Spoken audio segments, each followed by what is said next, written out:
April 1945. A dusty prison camp in Louisiana. 63 German women stepped off military trucks. Their hands were shaking. Their hearts were pounding. They had heard the stories. American captors were cruel. American prisons were death camps. Their own leaders had promised them. Capture meant suffering. They expected beatings. They expected starvation. They expected revenge. What they got instead, a plate of hot food. But here's the strange part. When they took their first bite, they didn't smile, they didn't say thank you. Instead, one woman grabbed her water cup and drank it empty in seconds. Another looked at the guard with wide eyes and asked, "Are you trying to poison us?" The American guard just laughed, because on that plate sat something these German women had never seen before. Something so salty, so strange, so completely foreign, that it made them question everything they knew about their enemy. It was called corned beef, and it was about to change how they saw America forever. But what happened next? And that's where this story gets really interesting. Stay with me until the end, because this isn't just about food. This is about war, lies, and the moment when enemy becomes human. If you love stories like this, hit that subscribe button right now, like this video, support the channel, and let's dive into one of the strangest food stories of World War II. It all started when the truck stopped and the gates opened. They arrived expecting the worst. The truck stopped outside a converted factory building in Louisiana. Spring 1945. The war in Europe was collapsing, Germany was losing, and these 63 women knew what losing meant. They had heard the stories. Enemy prisoners were beaten, starved, humiliated, left to rot in cages like animals. Their own officers had warned them. Nazi propaganda had promised them. Americans were barbarians. Capture meant death or something worse. So when the truck doors opened, the German women braced themselves. They were nurses, radio operators, signal corps workers, Wehrmacht auxiliaries who had served behind front lines. Most were in their 20s, some were younger, a few were barely 18. They had never fired a weapon, they had never killed anyone, but they wore German uniforms and now they belonged to the enemy. Guards led them through iron gates, their boots echoed on concrete. Their eyes scanned for signs of danger, barbed wire, guard towers, attack dogs. They found all three. But something else was there too, the smell. It hit them before they reached the mess hall, warm, heavy, salty, almost like seawater mixed with cooked meat. One woman later described it as the strangest smell I had ever encountered indoors. They didn't know it yet, but that smell was American corned beef, and it was about to confuse them more than any battlefield ever had. Inside the processing area, American soldiers handed them blankets, clean blankets, then soap, real soap, then a small towel, a toothbrush, and a comb. The women looked at each other. Was this a trick? According to U.S. Army records, American POW camps processed over 425,000 German prisoners. By the end of 1945, the system was massive, industrial, organized, and the rules were clear. Prisoners received the same base rations as American enlisted soldiers, the same food, the same portions, the same meals. This was not special treatment, this was standard policy. But to the German women walking through those gates, it felt impossible. One former signal operator, Ingrid Müller, later recalled the moment in a 1987 interview. "We kept waiting for the real treatment to begin," she said. "We thought the kindness was a trick, a way to weaken us before the punishment started. But the punishment never came. Instead, the guards pointed them toward the mess hall. Dinner was ready. The building was large and plain. Metal tables, wooden benches. American cooks in white aprons stood behind a serving line. Steam rose from large pots. Trays clinked, forks scraped. It looked like any military cafeteria, nothing threatening, nothing cruel. But for women raised under Nazi rule, the scene made no sense. Enemies were supposed to hate you. Captors were supposed to hurt you. Yet here they stood, being handed food like guests at a strange family dinner. The trays came out. On each one sat a thick slice of something pinkish red, glistening with fat. Beside it, pale green cabbage, a scoop of mashed potatoes, a piece of bread. The meat looked wet, shiny, almost too pink. Several women hesitated. A few whispered among themselves. One asked a guard, pointing at the meat, "Was ist das? What is this?" The guard shrugged. Corned beef. The words meant nothing to them. Corned beef didn't exist in Germany. Not like this. Not salted in brine for weeks. Not served this way. They sat down, slowly. Forks lifted. Eyes studied the strange meat, and in that silence, caught between fear, hunger, and confusion, the first bites began. What happened next would stay with these women for the rest of their lives. Not because of cruelty, but because of the complete absence of it. Because the real shock wasn't the taste of the meat, it was the realization that everything they had been told about Americans might be wrong. To understand why corned beef shocked these women, you must first understand where they came from. Germany had a long history with preserved meat, but it looked nothing like what Americans ate.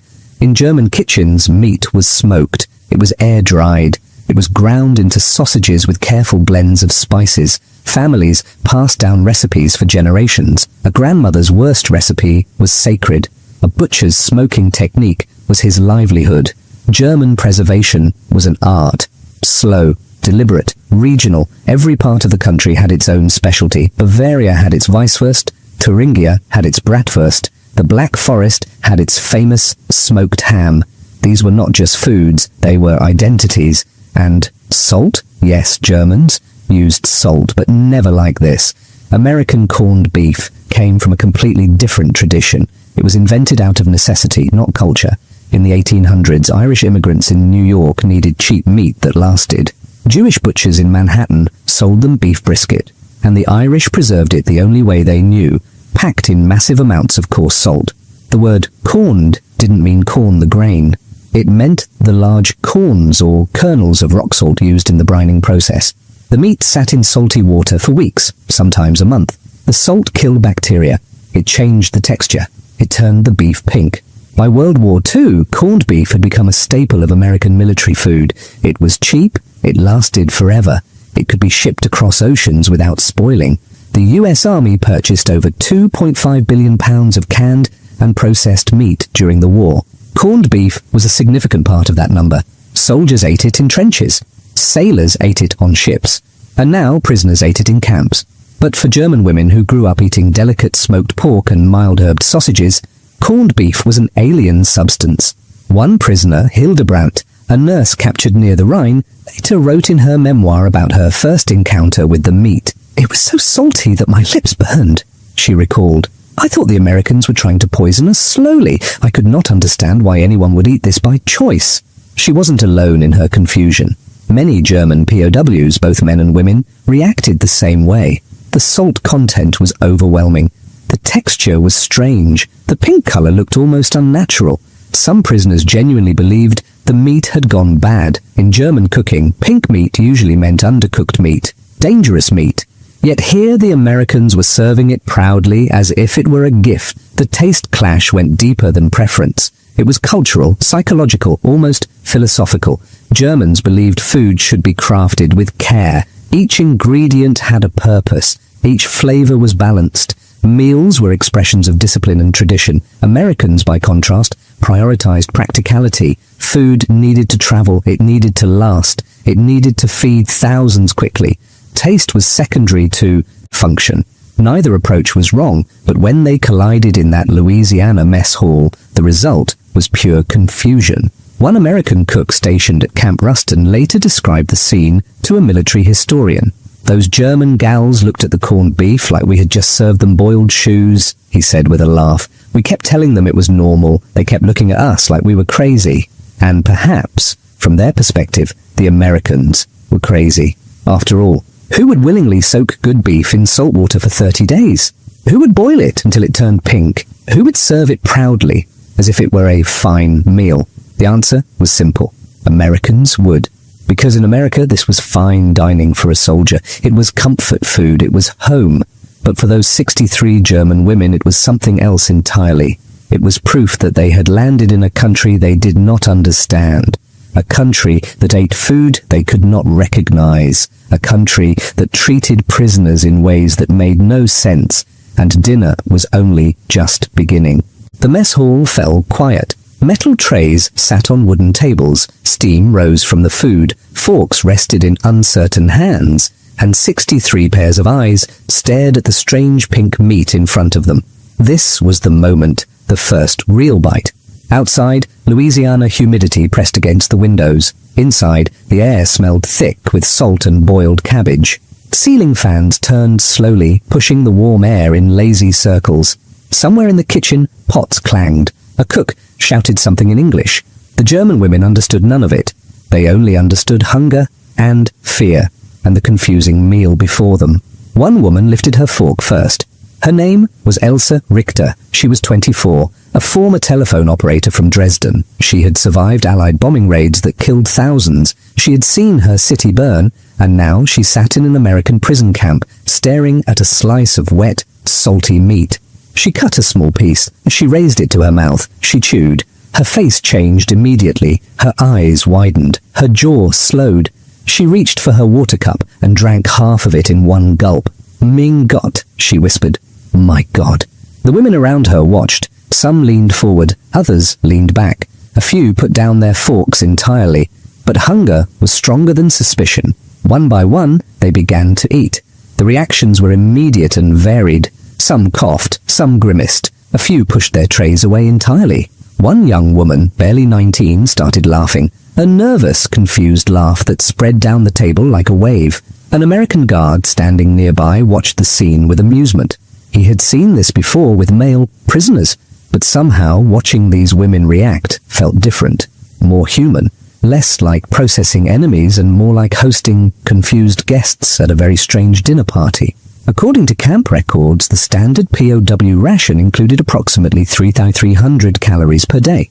This was the same amount given to American soldiers in non-combat roles. It included meat, vegetables, bread, and sometimes dessert. By military standards, it was generous. By German standards, it was unbelievable. Back home, civilians were starving. Ration cards limited families to tiny portions of meat per week. Bread was mixed with sawdust. Children went hungry. Old people died from malnutrition. And here, in an enemy prison, German women were being served more food than their own families could dream of. The paradox was almost too heavy to swallow, heavier even than the salt. One prisoner, Margaret Vogel, later described the moment in a letter to her sister after the war. "The meat was terrible," she wrote, "so salty I thought my tongue would crack, but I ate every bite, because I did not know when food would come again. I did not trust them yet." That distrust was everywhere. It hung in the air like the steam from the cabbage. Every kindness felt like a trap. Every full plate felt like a lie. Some women ate fast, protecting their trays with their arms, old habits from scarcity. Others ate slowly, watching the guards, waiting for the trick to reveal itself. But the trick never came.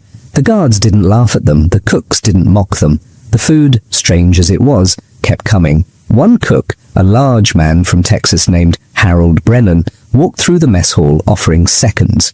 "More?" he asked, gesturing at the corned beef. Most women shook their heads. A few held out their trays. Brennan later told an interviewer, "As ladies were scared of everything, scared of the food, scared of us, scared of what came next. You could see it in their eyes. All I could do was keep serving and hope they figured out we weren't going to hurt them."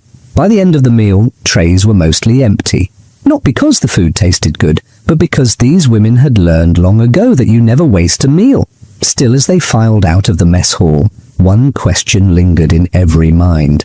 Why were the Americans being so kind, and what would they want in return? The complaints came quickly. Within days, American cooks noticed a pattern. German women ate almost everything on their trays. The potatoes disappeared. The bread vanished. The cabbage was tolerated. But the corned beef, half of it came back uneaten. Trays returned to the kitchen with pink slices barely touched. Sometimes, just one bite was missing. Sometimes the meat was pushed to the side, hidden under cabbage like evidence of a small crime. The cooks talked among themselves. What was wrong with these women? Didn't they like meat? Sergeant Harold Brennan brought the issue to his supervisor. "They're not eating the beef," he reported. "They drink all their water, they ask for more bread, but they leave the meat." The supervisor shrugged. "It's good meat, same as we eat." And that was true. The corned beef served to German POWs was identical to what American soldiers received. Same recipe, same salt content, same preparation. There was no difference, but difference wasn't the problem. Taste was. Camp records from 1945 show that food waste was tracked carefully. The military hated waste. Every uneaten ounce meant wasted money, wasted shipping, wasted effort. So when patterns emerged, cooks were expected to adapt, and adapt they did. First, they reduced the salt in the cabbage. German women had complained that everything tasted like the ocean. By making the vegetables milder, the overall meal became more bearable. Next, they increased the bread portion. Bread was familiar, bread was safe. German POWs ate bread eagerly, using it to fill their stomachs when other foods seemed too foreign. Then came the potatoes. Extra scoops appeared on trays. Mashed potatoes helped absorb the salt from the beef, making each bite less intense. Finally, someone introduced mustard. It was a small thing, a yellow squeeze bottle placed on each table, but it changed everything. German women knew mustard. German mustard was famous, sharp, tangy, perfect with sausages. American mustard was sweeter, milder, almost like a sauce, but it was familiar enough to feel like home. One prisoner, Ursula Krause, later recalled the discovery in an interview. "A woman at my table put mustard on the salty meat," she said. "I watched her eat it without making a face, so I tried it too. The mustard helped. It covered some of the salt. After that, I always used mustard." Word spread quickly through the barracks. Mustard helps, bread helps, potatoes help. Slowly, the women developed strategies to survive corned beef day. They weren't enjoying the food, but they were managing it. American cooks noticed the change. Trays started coming back empty. The pink slices disappeared along with everything else. Brennan smiled when he saw it. "They're figuring it out," he told his team. "Give them time." Time was something these women had plenty of. Days turned into weeks. Weeks turned into months. The war in Europe ended. Germany surrendered. But the women remained in Louisiana, waiting for repatriation paperwork, waiting for ships, waiting for a country that no longer existed as they remembered it. And during that waiting, something unexpected happened. The food started to feel normal. Corned beef still tasted salty. It still looked strange, but it no longer shocked them. It became routine, expected, even reliable. One woman, Brigitte Stein, wrote in her diary during this period, "Tuesday means corned beef," she noted. "I do not love it, but I eat it. I am grateful for it. At home, my mother is eating grass soup. Here, I am eating meat, real meat. I have no right to complain." That perspective shifted everything. Complaints faded. Suspicion softened. The women stopped expecting cruelty and started accepting reality. The Americans were not trying to poison them. The Americans were not trying to punish them. The Americans were simply feeding them the only way they knew how. It wasn't perfect. It wasn't German. But it was enough, and sometimes enough is the beginning of understanding. The cooks kept serving, the women kept eating, and somewhere between the salt and the mustard, two cultures found a strange middle ground. But the real surprise was still coming. Nobody saw it coming. 8 weeks had passed since the German women first arrived at the camp. 8 weeks of adjustment, 8 weeks of learning, 8 weeks of slowly accepting that this strange American food would not kill them. Then one Tuesday morning, the menu changed. The cooks had received a shipment of canned ham. It was a welcome break from routine. Ham required less preparation. It tasted milder. It seemed like an easy win. Lunch trays came out with thick slices of pink ham, green beans, and buttered rolls. The cooks expected smiles, they expected gratitude, they expected the German women to celebrate the change. Instead, they got questions. One woman approached the serving line. Her name was Liesel Hartmann. She was 31, a former Wehrmacht secretary captured near Belgium. She had been in the camp longer than most. She spoke a little English now, broken, careful, but understandable. She looked at the tray, she looked at the cook. Then she asked a question that made Harold Brennan stop mid-scoop. "Where is the salty meat?" Brennan blinked. "What? The salty meat?" Liesel repeated. "The red meat. Very salty. Where is it?" Brennan stared at her for a long moment. Then he started laughing. "You mean corned beef?" he asked. "Yes, corned beef. When does it come back?" Brennan shook his head in disbelief. He turned to his fellow cooks. "Did you hear that? She wants the corned beef back." The kitchen erupted in laughter, not cruel laughter.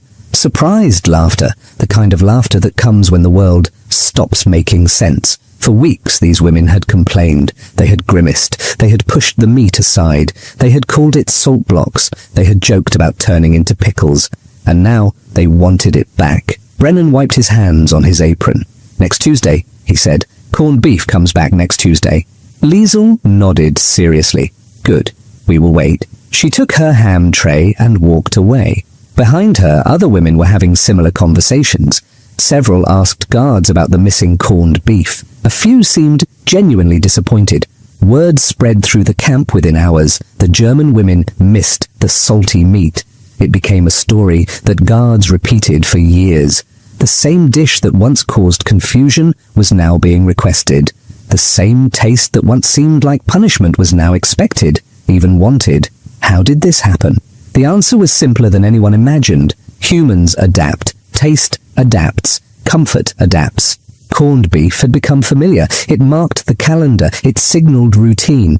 In a life with no control, no freedom, no certainty about the future, that routine mattered more than flavor. One prisoner, Gertrude Wendt, explained it years later in a German documentary. "We did not love the taste," she said, "but we loved knowing what to expect. Corned beef meant Tuesday. Tuesday meant another week survived. It gave us something to hold on to." There was another reason too, a deeper one. The women had finally accepted that Americans were not their enemies. Not really. The guards joked with them, the cooks tried to help them, the food kept coming, day after day, without cruelty or conditions. Corned beef was part of that realization. If Americans ate this same salty meat willingly, then maybe Americans were not monsters. Maybe they were just people with different tastes, different traditions, different ways of preserving food. And if Americans were just people, then maybe the war had been built on lies. That thought was dangerous. It shook everything these women had believed. But the evidence sat on their trays every Tuesday. Pink, survivable. Often, it was more than survivable. The food was a symbol of something larger. American abundance was real. It was not a trick. It was not a bribe. It was simply how Americans lived. They had more food than they needed. They shared it even with enemies. They served corned beef because corned beef was what they ate. For women raised under Nazi ideology, this was impossible to understand at first. They had been taught that Americans were weak, decadent, morally corrupt. The propaganda painted a picture of lazy capitalists who would crumble under pressure. Instead, these women found a nation so wealthy that even its prisoners ate better than German civilians. A nation so organized that it could feed hundreds of thousands of captured enemies without complaint. A nation that treated women soldiers with basic dignity instead of revenge. The contradiction shattered something inside them. Margaret Vogel, the woman who once wrote about her cracked tongue from too much salt, later became a school teacher in West Germany. She taught history to teenagers, and she always included one lesson that surprised her students. "I tell them about the corned beef," she said in a 1978 interview. "I tell them how I hated it, how I feared it, how I eventually missed it, and I tell them what it taught me. That enemies are not always what you expect, that kindness can come from strange places, that a meal can change how you see the world." Her students often laughed at the story. Salty meat? That was her big lesson. But Margaret understood something they did not. She understood that wars end not just with treaties, but with small human moments. A cook offering seconds, a guard nodding at a toast, a plate of food that said without words, "You are still a human being." The German women who passed through American POW camps carried those moments forever. They passed them to their children. They whispered them to grandchildren. They wrote them in memoirs that historians still study today. And at the center of many stories sat one humble dish. Pink, salty, strange, unforgettable. Corned beef was never about taste. It was about what happens when propaganda meets reality, when fear meets kindness, when enemies discover that the other side is also human. The women came as prisoners. They left as witnesses, and their testimony salty, undeniable.